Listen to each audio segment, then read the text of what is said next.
Assalamualaikum warahmatullahi wabarakatuh. Kami dari kelompok 9 akan membahas materi yang berjudul akuntansi manajemen strategi. Nah, jadi akuntansi manajemen strategi adalah proses mengumpulkan dan menganalisis informasi, terutama pada informasi biaya, untuk membantu perusahaan untuk mengambil keputusan jangka panjang. Bukan hanya menghitung, tetapi akuntansi manajemen strategi juga membantu perusahaan dalam mengatur strategi agar mampu bersaing dan mencapai tujuan bisnisnya. Nah, pembahasan selanjutnya yaitu peran akuntansi manajemen strategi.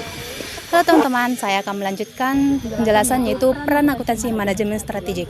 Apa sih peran dari akuntansi manajemen strategik? Yang pertama itu membantu perusahaan untuk mencapai tujuan, yang kedua menyusun strategi, yang ketiga pengendalian biaya, dan keempat evaluasi nilai.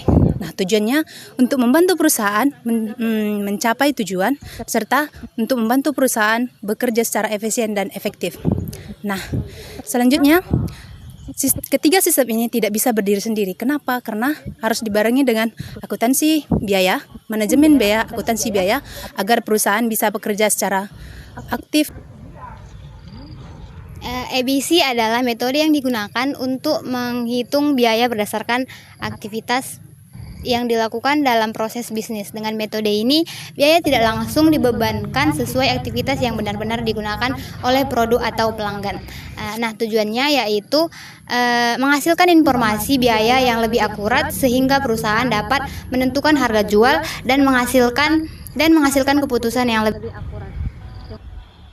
Baik, saya akan menjelaskan materi tentang cara kerja ABC, yaitu identifikasi aktivitas perusahaan dan kumpulkan biaya per aktivitas, lokasikan ke produk yang dipakai.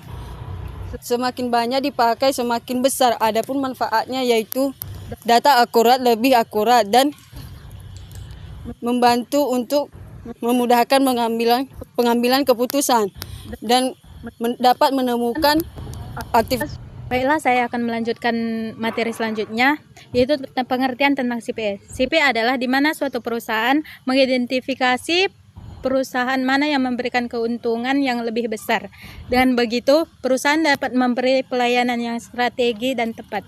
Selanjutnya adalah kelebihan dan kelemahan CPE. Kelebihannya adalah biaya yang dihitung lebih akurat dan membantu mengendalikan biaya dan menghitung keputusan. Kelemahannya biaya yang cukup mahal dan membutuhkan waktu yang lebih banyak. Tujuan CPH adalah menghitung pelanggan yang paling menguntungkan, mengendalikan biaya pelayanan, dan membantu strategi pemasaran. Dalam CPH, pelanggan dibagi menjadi 4 bagian. Nah, yang pertama itu ada potensial, winners, liners, dan problems. Masing-masing dari keempat itu memiliki karakteristik dan strategi pelayanan yang berbeda. Langkah-langkah CPH dimulai dari mengidentifikasi pelanggan, menghitung pendapatan dan biaya pelayanan, kemudian menentukan laba pelanggan di setiap akhir sebelum disusunnya evaluasi. Studi kasus dari hubungan ABC dengan CPA. Pada studi kasus ini, Allied Office Product mengalami penurunan keuntungan dari layanan yang mereka berikan. Masalahnya adalah biaya pelayanan setiap pelanggan berbeda, tetapi perusahaan masih menggunakan sistem penetapan harga yang sama. Solusinya menggunakan metode activity based costing, sehingga biaya dapat dihitung lebih akurat. Hasil dari perhitungan tersebut kemudian digunakan dalam customer profitability analysis untuk mengetahui pelanggan mana yang paling menguntungkan. Jadi, ABC dan CPA saling melengkapi dalam membantu perusahaan mengambil keputusan yang lebih baik.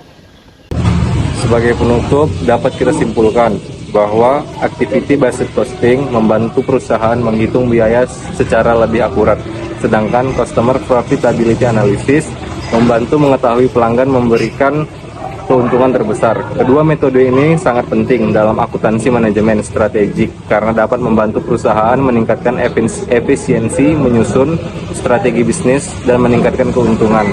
Sekian presentasi dari kelompok kami. Terima kasih atas perhatiannya Bapak atau Ibu, dosen, dan teman-teman semuanya. Wassalamualaikum warahmatullahi wabarakatuh.